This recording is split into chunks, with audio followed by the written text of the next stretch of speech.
आप देख रहे हैं प्राइम टीवी, सच साहस सरोकार। नमस्कार, आप देख रहे हैं प्राइम टीवी और मैं हूं आपके साथ मुस्कान अजमानी। रुक करते हैं उत्तर प्रदेश की बड़ी खबरों की ओर। खबर बरेली से है, जहां मीरगंज तहसील से एक शर्मनाक घटना सामने आई है, जहां एसडीएम मीरगंज फरियादी से इस कदर नाराज हुए कि उसका प्रार्थना पत्र फेंकते हुए उसे मुर्गा बनाने का फरमान दे दिया, जिसके बाद फरियादी को जबरन मुर्गा तक बनना पड़ गया। जहां फरियादी पप्पू ने बताया कि गाँव में दूसरे समुदाय के लोग शमशान भूमि की जमीन को अपने कब्रिस्तान में मिलाकर कब्जा कर रहे हैं, जिसके बाद उन्होंने शमशान भूमि और कब्रिस्तान की जगह की पैमाइश कराने की मांग की ताकि भविष्य में किसी तरह का कोई विवाद ना हो सके। जिसके बाद एसडीएम भड़क गए और उन्होंने कार्यालय में ही उसे मुर्गा बना दिया, जिसका वीडियो सोशल मीडिया पर भी वायरल हुआ है। वही मामला सामने आने के बाद एसडीएम मीरगंज उदित पवार को हटा दिया गया है। लेकिन ये देखिए, लोकतंत्र को शर्मसार करती हुई तस्वीरें हैं, ब्यूरोक्रेसी को शर्मसार करती हुई तस्वीरें हैं। जहां एक फरियादी जब एसडीएम के पास अपनी परेशानियों को लेकर पहुंचता है तो एसडीएम उसके साथ ऐसा बर्ताव करते हैं, जिसका वीडियो सोशल मीडिया पर वायरल होता है।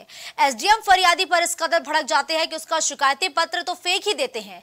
लेकिन एसडीएम का गुस्सा यहां भी शांत नहीं हुआ है। एसडीएम इस हद तक तिलमिला उठे कि उन्होंने फरियादी को ही मुर्गा बनने को कह दिया। फरियादी मजबूर होकर एसडीएम के सामने मुर्गा बन गया है। फिलहाल एसडीएम को सस्पेंड कर दिया गया है।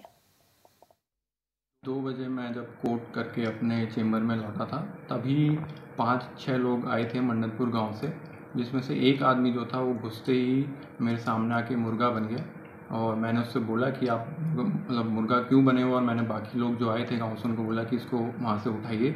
इतने में ही शायद कोई आदमी जो था, जो पीछे था, जो वीडियो बना रहा था, और जब तक मेरे को ये पता चलता वो वीडियो बना के वहाँ से निकल गया था। उसके बाद मैंने उनकी शिकायतें सुनी और उनके निस्तारण करने के लिए मैंने लेखपाल को भी वहीं पे फ़ोन करके बोला। अधिकारी श्री उदित पवार के कार्यालय कक्ष में एक व्यक्ति को अपमानजनक स्थिति में जमीन पर बैठाया गया है।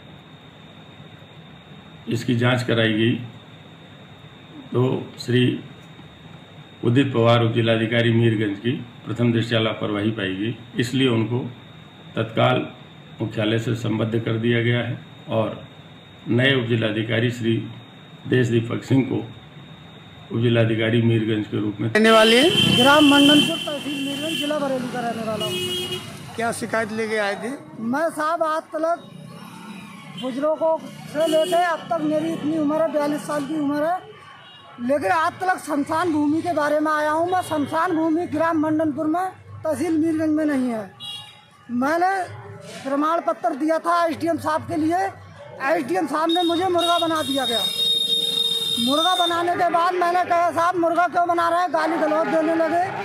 मैंने कहा साहब ये तो मैं 2 बार आपके ढाने आ चुका हूँ, तीसरी बार आया हूँ, मुझे न्याय नहीं मिला है। न्याय जब तक नहीं मिलेगा जब तक मैं मुर्गा बनने से नहीं हटूँगा। अभी 5-6 लोग आए थे मंडनपुर गाँव से, जिसमें से एक आदमी जो था वो घुसते ही मेरे सामने आके मुर्गा बन गया। और मैंने उससे बोला कि आप मतलब मुर्गा क्यों बने हो, और मैंने बाकी लोग जो आए थे गाँव से उनको बोला कि इसको वहाँ से उठाइए। इतने में ही शायद कोई आदमी जो था, जो पीछे था, जो वीडियो बना रहा था, और जब तक मेरे को ये पता चलता वो वीडियो बना के वहाँ से निकल गया था। उसके बाद मैंने उनकी शिकायतें सुनी और उनके निस्तारण करने के लिए मैंने लेखपाल को भी वहीं पर फ़ोन करके बोला।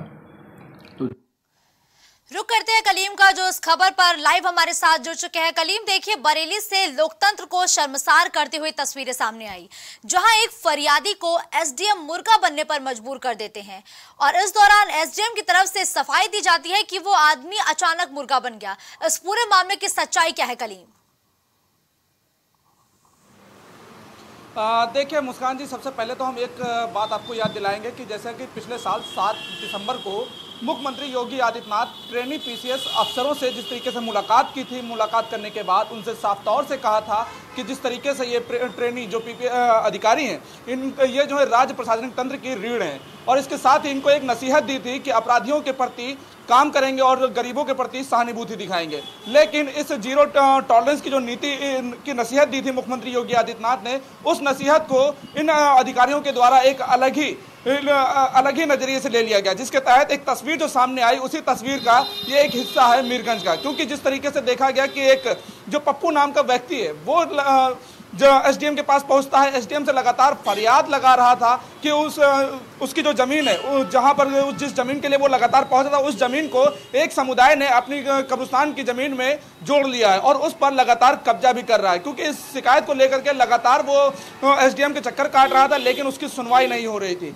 इसी बीच एक बार फिर जब वो पहुंचा तब एसडीएम के साथ वहां पे कई लोग खड़े हुए थे। पप्पू ने जैसे ही अपना शिकायती पत्र एसडीएम को सौंपा, एसडीएम आग बबूला हो गए और उसका जो पत्र था उसको फाड़ दिया और एकाएक पप्पू को अपने सामने ही मुर्गा बना दिया। और पप्पू की जो बात रही कि जब मुर्गा बना तो वहीं पर उसका एक वीडियो बन गया और उस वीडियो को सोशल मीडिया पर वायरल कर लिया गया। लेकिन जैसे ही ये वीडियो वायरल हुआ तो उसके बाद जो सफाई की बात की जाए, एसडीएम की तरफ से जो सफाई दी जा रही थी कि आखिर वो जो पप्पू वहां पर पहुंचा था, पप्पू पहुंचते साथ ही मुर्गा बन गया। आखिर वजह क्या रही? क्योंकि जिस तरीके से पप्पू ने भी जो आरोप लगाया कि उसके साथ अभद्रता की गई, उसको बेइज्जत किया गया, इसके साथ उसका जो पत्र था वो भी फाड़ दिया गया।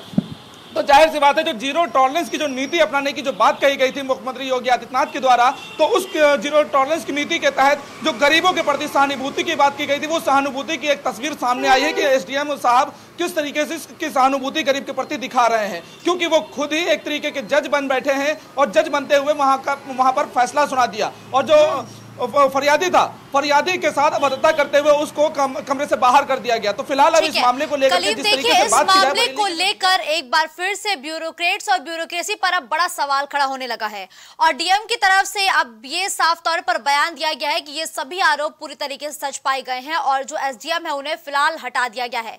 नए एसडीएम के तौर पर किसकी तैनाती की गई है बरेली में? देखिए, जिस तरीके से जो उदित पवार की बात की जाए, उनको वहां से हटा करके मुख्यालय अटैच किया गया। इसके बाद जो नए एसडीएम को जो तैनाती दी गई है वो देश दीपक हैं, उनको जो है तैनाती दे दी गई। लेकिन अब सवाल यही उठता है क्योंकि ब्यूरोक्रेसी की जो तस्वीरें सामने आई हैं उसको लेकर के जिस तरीके से जो फरमान जारी हुआ है मुस्कान जी, केवल हटा देना इसका जो निजात नहीं है कि जिस तरीके से गरीबों के साथ जो फरियादी आते हैं, फरियादी एक आस लेकर पहुंचते हैं। क्योंकि जाहिर सी बात है, जब उनकी फरियाद स्थानीय पुलिस नहीं सुनती है, जो जिनके पास पहुंचते हैं वो नहीं सुनते हैं, तो जाहिर सी बात है वो अपनी एक शिकायत लेकर के एक बड़े अधिकारी के पास पहुंचते हैं। और एसडीएम के पास एक बड़ी जिम्मेदारी होती है भूमाफियाओं के खिलाफ किस तरीके से जो जमीन कब्जे के जो मामले होते हैं। लेकिन जब वो खुद ही तहसील में अपने आप को जज मान बैठेंगे, खुद ही फरमान सुनाने लगेंगे, खुद ही सजा देने लगेंगे, तो वो उनके खिलाफ कार्रवाई की अगर बात की जाए तो केवल वहां से हटा करके मुख्यालय अटैच कर देना, ये कहां का गरीब के प्रति न्याय हुआ? क्योंकि जिस तरीके से मुख्यमंत्री योगी आदित्यनाथ जीरो टॉलरेंस के तहत काम करने की जो बात कर रहे हैं,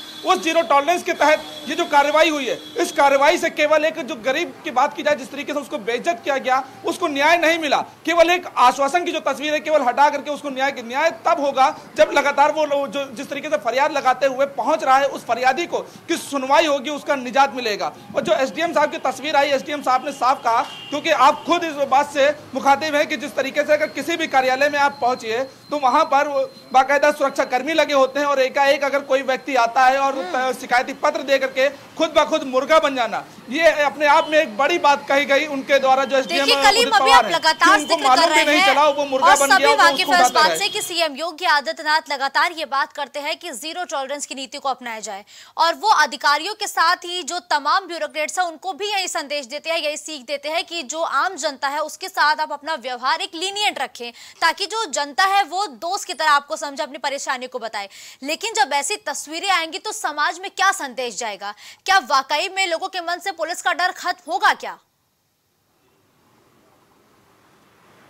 हाँ, देखिए मुस्कान जी, जिस तरीके से बात की जाए, ये जो बरेली की तस्वीर आई, बरेली की तस्वीर को छोड़ दीजिए, एक वीडियो और वायरल हुआ था, वो राजधानी लखनऊ का था। क्योंकि राजधानी लखनऊ में मुख्यमंत्री योगी आदित्यनाथ खुद रहते हैं। क्योंकि एलडीए की जो तस्वीर सामने आई थी कि जो उपाध्यक्ष खुद आईएएस हैं, उनके सामने एक फरियादी को लगातार कई थप्पड़ मारे जाते हैं क्योंकि वो लगातार शिकायत उठा रहा था। तो एक वो तस्वीर थी और एक तस्वीर ये है, क्योंकि एलडीए की तस्वीरें जो सामने आई थी उसमें तो किसी तरह की कोई कार्रवाई नहीं हुई, उल्टा फरियादी को ही बताया गया कि वो अभद्रता कर रहा था, वो मारपीट कर रहा था, केवल बीच बचाव किया गया। लेकिन जो ये तस्वीर बरेली की आई, बरेली में मुर्गा बनाने को लेकर के एसडीएम को तो वहां से हटा दिया गया। लेकिन जो ब्यूरोक्रेसी की तस्वीर एक लखनऊ की, राजधानी लखनऊ से लखनऊ विकास प्राधिकरण की सामने आई थी, उसमें किसी तरह की अभी तक कार्रवाई नहीं हुई। उससे साफ जो फरियादी है फरियादियों को एक निराशा हाथ लगती है और वो थक हार कर बैठ जाते हैं। कि जाहिर सी बात है कि जब फरियादियों के पास पहुंची है, जिस तरीके से उनके साथ अभद्रता होती है, उस मामलों की जो तस्वीरें आती हैं, तो जब फरियादियों के पास कोई पहुंचता है उनसे बातचीत करने के लिए,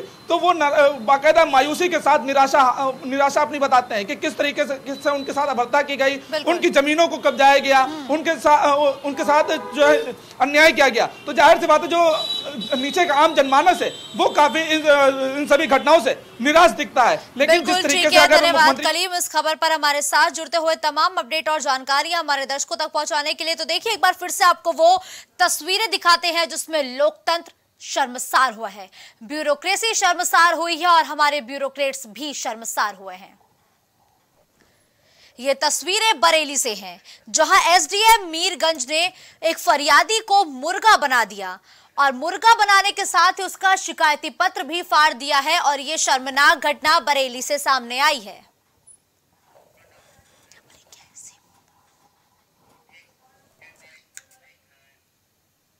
यूपी के संगम नगरी प्रयागराज के एक नामी स्कूल में 11वीं क्लास की पढ़ाई कर रही छात्रा ने फांसी लगाकर खुदकुशी कर ली है, जहां परिजनों का आरोप है कि छात्रा ने अपनी टीचर का क्लासरूम में डांस करने का वीडियो व्हाट्सएप के स्टेटस पर लगा दिया था। इससे महिला टीचर न सिर्फ नाराज हुई थी बल्कि उन्होंने छात्रा को स्कूल से निकालने की धमकी भी दी थी। वही आरोपों के मुताबिक टीचर के इस व्यवहार से छात्रा इतनी दुखी हुई कि उसने फांसी लगाकर जान दे दी है, जिसके बाद परिवार वाले अब आरोपी टीचर के खिलाफ पुलिस में केस दर्ज किए जाने और कड़ी कार्रवाई किए जाने की भी मांग कर रहे हैं। तो उन्हें बोला कि यार बताइए हमारे स्टेटस लगा दी है और इतनी बदतमीजी करी है, क्या कहते हैं ऐसे स्टेटस लगाते हैं किसी का, और आएगी उसको 2-3 झापड़ लगाएंगे, क्या कहते हैं नाम उसका काट देंगे। हमारी माता जी वहाँ खड़े थे जहाँ काम कर, उनके सामने कुछ बोल नहीं पाए और उसके बाद हमने कहा कि मकान मालिक का नंबर दे दिया, इसलिए कह रहे थे नाम काट देंगे स्कूल से। हमसे ही बोली तो हमने कुछ बोला नहीं, हमने कहा बोलेंगे तो ये होगा बच्चे शिकायत कर देंगे, कहेंगे बदतमीज है बच्चे स्कूल जाएगा। तो फिर मैंने बिटिया से बोला फ़ोन करके, बिटिया स्टेटस लगा दिया था। स्टेटस लगाया, वो बिटिया हमारी मोबाइल लेके नहीं गई थी, उसकी किसी सहेली ने व्हाट्सएप किया था, तो बिटिया ने व्हाट्सएप पे स्टेटस लगा दी और सिर्फ केवल मैडम डांस कर रही है और छात्रा डांस कर रही हैं। और क्या बोलते हैं, उसके बाद हमारी बेटी के पास फ़ोन आया कि क्या वाइफ के पास फ़ोन आया कि आपने कैसे स्टेटस लगा दिया। तो हमारी वाइफ ने बोली कि हम पलक नहीं, हम उनकी माँ बोल रहे हैं। तो उनकी माँ को भी बहुत डांटा, तुम्हारी बेटी को रेस्ट्रिकेट कर देंगे, तुम्हारी बेटी बहुत बदतमीज है, स्कूल आएगी थप्पड़ मारेंगे। नहीं आपकी इच्छा मत बोलिए, कोई दिक्कत थोड़ी नहीं है। नहीं बोलना तो नहीं बोलना, आप उनके साथ आप भी लगा देते तो एक साथ आपका भी रिकॉर्ड हो जाता।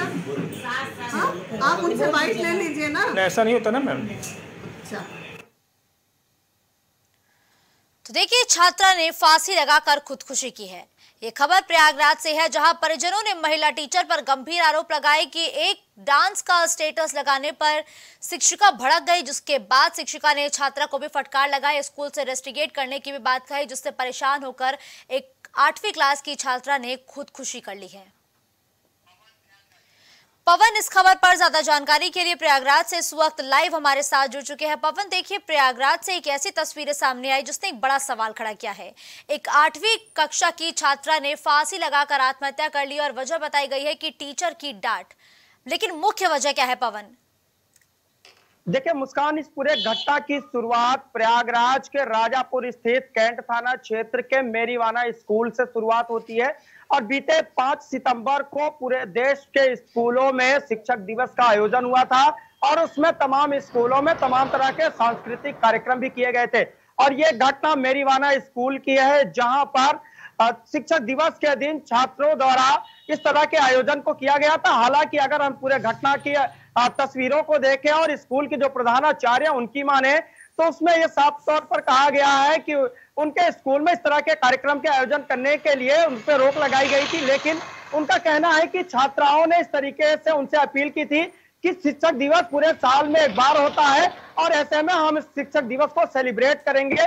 तो ऐसे में जो छात्राएं हैं उन्होंने अपने क्लास टीचर के साथ अपने उसी क्लासरूम में उन्होंने शिक्षक दिवस को पूरी तरीके से हर्षोल्लास के साथ मनाया। उसी दौरान जो शिक्षिका है उन्होंने उस पूरे कार्यक्रम के दौरान डांस किया। हालांकि उनके जो डांस करने का जो वीडियो है वो वीडियो तमाम छात्रों और छात्राओं के पास भी था और जिसमें ये जो आरोप है कि जिस छात्रा ने खुदकुशी की है तो उस छात्रा ने उनके शिक्षिका के वीडियो को अपने मोबाइल के स्टेटस पर लगाया था। हालांकि 5 तारीख की बात से करीब 8 तारीख की यह बात है, जब 8 तारीख को छात्रा के परिजनों का यह कहना है कि स्कूल की शिक्षिका द्वारा उस छात्रा को डांट फटकार लगाई गई और यह कहा गया कि उसको इसके लिए उसका नाम स्कूल से काट दिया जाएगा, जिससे आहत होकर छात्रा ने अपने घर में फांसी लगाकर आत्महत्या कर ली। पवन देखिए, एक डांस का स्टेटस लगा देना ही क्या वजह है या कोई और भी वजह सामने आ रही है उस पूरे मामले को लेकर? क्योंकि अगर डांस का स्टेटस लगाना कोई वजह है आत्महत्या की तो ये कोई बहुत बड़ी वजह नहीं है, लेकिन मुख्य वजह क्या निकल के सामने आ रही है? बिल्कुल देखिए मुस्कान, ये तो अगर हम पूरे घटना की अगर हम चर्चा करें, पूरे घटना पे अगर हम खास तौर पर नजर डालें तो साफ तौर पर यह दिख रहा है कि वाकई क्या इतनी बड़ी घटना को लेकर कोई छात्र अपनी जान दे सकता है, आत्महत्या कर सकता है। लेकिन जिस तरीके से परिजनों ने इस पूरे घटना पर स्कूल प्रबंधन पर आरोप लगाया है, उनका साफ तौर पर कहना है कि छात्रा को स्कूल से हटाने का, उसका नाम काटने की धमकी दी गई थी, उसको डराया धमकाया गया था कि उसने इस स्टेटस को अपने मोबाइल पर क्यों लगाया है। अगर हम स्कूल प्रबंधन की माने तो स्कूल के जो प्रधानाचार्य हैं उन्होंने साफ तौर पर अपनी जिम्मेदारी से अपना पल्ला झाड़ लिया। उनका कहना है कि स्कूल प्रबंधन द्वारा खाली जो छात्रा है उसके परिजनों को समझाया बुझाया गया था, लेकिन कहीं न कहीं ये जो पूरी घटना की बात की जाए तो कहीं न कहीं इस पर बड़ा सवाल भी खड़ा होता है। हालांकि अगर हम प्रयागराज की बात करें तो प्रयागराज में बीते कल भी एक ऐसी घटना सामने आई है जहां पर खुलदाबाद थाना क्षेत्र के छात्र ने अपने घर पे फांसी लगाकर आत्महत्या कर ली। उसमें भी हालांकि परिजनों ने तमाम स्कूल प्रबंधन पर आरोप लगाए हैं। परिजनों का इस घटना पर भी कहना है कि उसकी फीस न जमा होने के कारण स्कूल से उसको नाम काटने की धमकी दी गई थी। हालांकि इस दोनों घटनाओं पर किसी तरह की कोई आधिकारिक जो है बयान वो सामने नहीं आए हैं। देखिए पवन, अभी तमाम जैसी खबरों से हम रूबरू हुए जहां बच्चों ने आत्महत्या की है और इन बच्चों की उम्र भी ज्यादा नहीं बताई गई है। मुख्य वजह क्या है जो छात्र इतने छोटे से प्रेशर को झेल नहीं पा रहे हैं? वजह क्या है इसकी? देखिए मुस्कान, अगर हम पूरे घटना को देखें, तमाम जो प्रदेशों में घटना हो रही है उस पर भी अगर हम नजर डालें तो आजकल जो सोशल मीडिया का दौर है और सोशल मीडिया पर जो आजकल के युवा बच्चे हैं वो रील्स बनाने के इतने शौकीन हैं।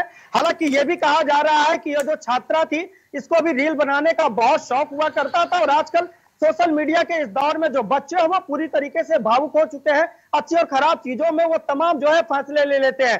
क्योंकि हम तमाम अगर घटनाओं पर नजर डालें तो ये भी देखने को मिलेगा कि तमाम ऐसे स्थानों पर जहां पर ये जो छोटे बच्चे हैं वो इस तरीके से आत्मघाती कदम उठाते हैं, तो कहीं न कहीं ये भी एक वजह सामने आ सकती है कि आखिर यही जो सोशल मीडिया का दौर है ये भी कहीं न कहीं बच्चों के जो इस तरह के मानसिकता में बदलाव कर रहा है, ये भी एक बड़ा कारण हो सकता है। हालांकि इस पूरे घटना की प्रयागराज में तरह तरह की चर्चा है, लेकिन इस पर अभी तक कोई भी आधिकारिक बयान सामने नहीं आया है और छात्रा ने अपनी जीवन लीला समाप्त कर दी है। हालांकि देखिए पवन, एक घर ने अपनी बेटी को खो दिया। महज 8वीं कक्षा की वो बच्ची थी जिसने फांसी के फंदे को चूम लिया और अब वो इस दुनिया में नहीं है। लेकिन देखिए पवन, क्या इस मामले पर पुलिस ने क्या कुछ एक्शन लिया है? क्या आरोपी शिक्षिका से पूछताछ की जा रही है जिस पर आरोप लगातार परिजन लगा रहे हैं? उस शिक्षिका का इस पूरे मसले पर क्या कोई बयान अभी तक दिया गया है क्या उसकी तरफ से? देखिए मुस्कान, हमने पहले बताया कि इस पूरे घटना में किसी तरह की कोई आधिकारिक बयान वो सामने नहीं आए हैं। हालांकि जो मेरीवाना स्कूल की प्रधानाचार्य है उन्होंने अपना पक्ष रखा है। उन्होंने साफ तौर पर यह कहा है कि छात्रा को इसे किसी भी तरह से लिए डांटा नहीं गया था। उनका यह कहना था कि छात्रा के जो माता पिता हैं उनको समझाया गया था, लेकिन अगर परिजनों की माने तो जो छात्रा के परिजन है उनका साफ तौर पर आरोप है कि स्कूल प्रबंधन द्वारा उसको तमाम तरह से जो है प्रताड़ित किया गया था। उसको यह कहा गया था कि तुम्हारा नाम स्कूल से काट दिया जाएगा, तुमको स्कूल से निकाल दिया जाएगा। क्योंकि इस पूरे घटना में जब परिजनों ने अपना पक्ष सामने रखा तो परिजनों ने साफ तौर पर कहा था कि उनकी जो बेटी है वो पढ़ने में बहुत अच्छी थी। उसने घर में तमाम बार उसने ये बात कहा था कि वो पुलिस की बड़ी अधिकारी बनना चाहती है। तो कहीं ना कहीं इस मामले पर पुलिस अभी तक क्या कुछ एक्शन ले पाई है? पुलिस की तरफ से क्या कुछ कदम उठाए गए हैं? क्योंकि पुलिस का अभी तक इस पे किसी भी तरह का कोई ठोस कार्रवाई देखने को न मिली है। परिजनों ने साफ तौर पर यह आरोप लगाया है कि पुलिस उनके एफआईआर को दर्ज नहीं कर रही है। हालांकि पुलिस के अधिकारी इस पर कुछ भी बोलने से कतरा रहे हैं, लेकिन यह कहा जा रहा है कि पूरे मामले की जांच की जा रही है। अब ये किस तरीके से जांच होगी या किस तरीके से कार्रवाई होगी, जुड़ते हुए तमाम जानकारी हमारे दर्शकों तक पहुंचाने के लिए तो देखिए कड़ी कार्रवाई किए जाने की मांग अब छात्रा के परिजनों ने उठाई है, क्योंकि महज 8वीं कक्षा की छात्रा ने आत्महत्या कर ली है।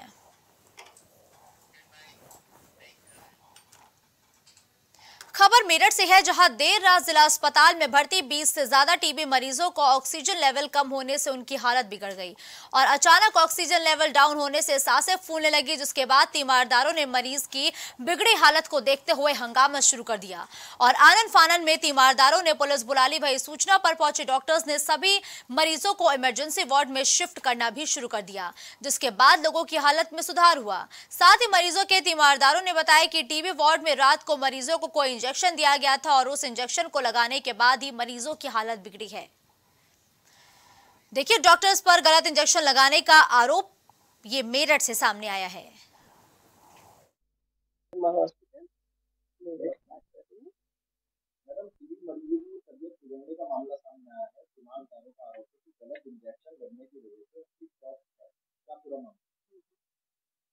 नहीं, ऐसा कहना तो गलत है। तबीयत खराब हुई है, इसको मानते हैं हम। लेकिन जो है, जैसे हमारे टीबी मरीज होते हैं पहले से ही काफी गंभीर भी होते हैं, सांस भी फूल भी होती है।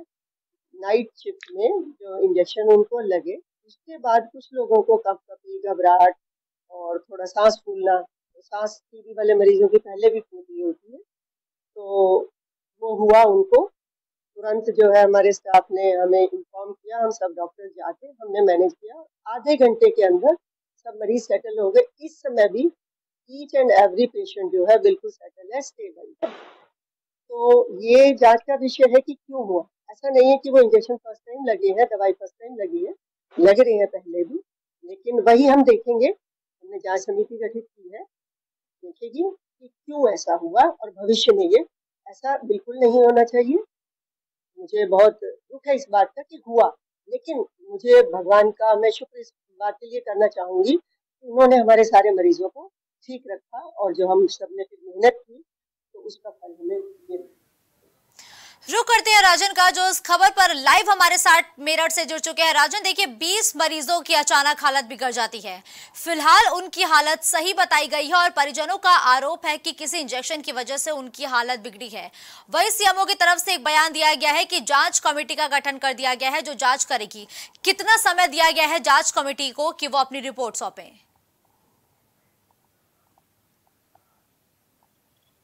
राजन, बात हुई है डॉक्टर ईश्वर बत्रा से, तो उनका साफ तौर पर कहना है कि एक टीम गठित कर दी गई है। वहीं इस मामले में उन्हें दुख भी है कि आखिर ऐसा इस तरीके का प्रकरण क्यों हुआ। वहीं उनका ये कहना है कि 1 दर्जन मरीज थे, 20 मरीज नहीं थे, सिर्फ 1 दर्जन मरीजों की तबीयत बिगड़ी है और उन्हें तत्काल इमरजेंसी वार्ड में भर्ती कराते हुए उनको उपचार किया गया और आधे घंटे में सभी स्वस्थ होकर दोबारा उसी वार्ड में चले गए हैं। तो वहीं डॉक्टर बत्रा का ये भी कहना है कि इंजेक्शन कोई नया नहीं, ये लगातार सभी को लगाया जा रहा था, लेकिन इस तरीके की तबीयत क्यों बिगड़ी है इसकी भी जांच की जा रही है। एक टीम गठित कर दी गई है और टीम से 24 घंटे के अंदर अंदर ये रिपोर्ट मांगी गई है। वहीं मरीज के तीमारदारों का यह आरोप है कि गलत इंजेक्शन लगाने की वजह से उनका स्वास्थ्य बिगड़ा है और कहीं ना कहीं उनकी मौत पर भी बना थी। इसको देखते हुए तीमारदारों ने रात 1 बजे करीब हंगामा करते हुए प्यारेलाल जिला अस्पताल में हंगामा किया और मौके पर पुलिस पहुंची। पुलिस ने किसी तरीके से मामला शांत कराया। वहीं अस्पताल के स्टाफ ने बिना देरी करते हुए 1 दर्जन मरीजों को जिनकी तबीयत बिगड़ी थी उन्हें तत्काल इमरजेंसी वार्ड में भर्ती कराते हुए उनका उपचार जारी किया। मौके पर सीनियर डॉक्टर भी पहुंचे और उन्होंने तत्काल जो है इन्हें इलाज मुहैया कराया। आधे घंटे में सारे के सारे मरीज स्वस्थ हो गए, उन्हें दोबारा वार्ड में भेज दिया गया है।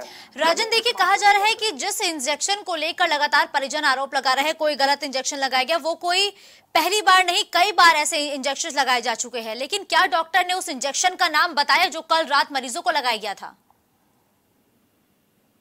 बिल्कुल, देखिए, इस तरीके का नाम तो नहीं बताया, लेकिन टीबी मरीजों को समय समय पर उपचार दिया जाता है, उसी कैटेगरी में ये भी इंजेक्शन आता है। वह इंजेक्शन सारे पेशेंटों को लगाया गया था, लेकिन उनमें से कुछ पेशेंट यानी कि 1 दर्जन मरीजों की तबीयत एकदम से बिगड़ी, ऑक्सीजन लेवल कम हो गया था, ठंड लगने लग गई थी, उन्हें बुखार चढ़ गया था।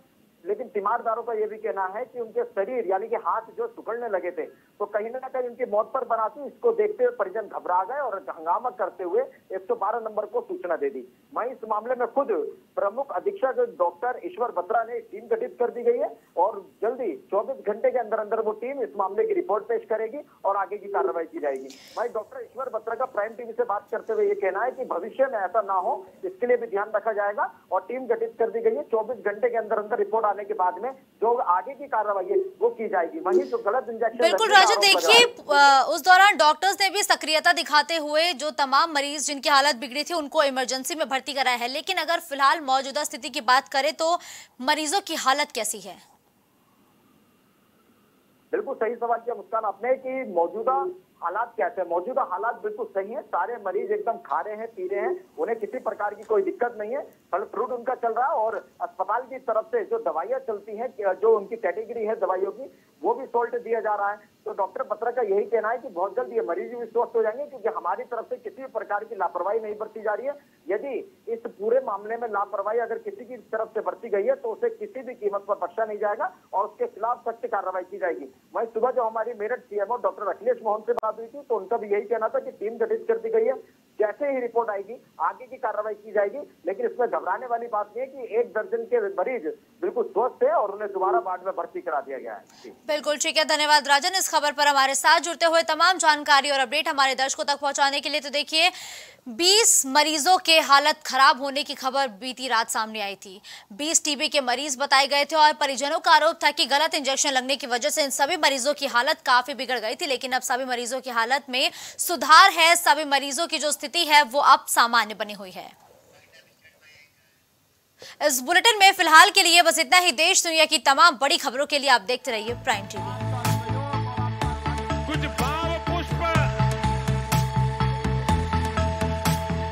आप देख रहे हैं प्राइम टीवी, सच साहस सरोकार।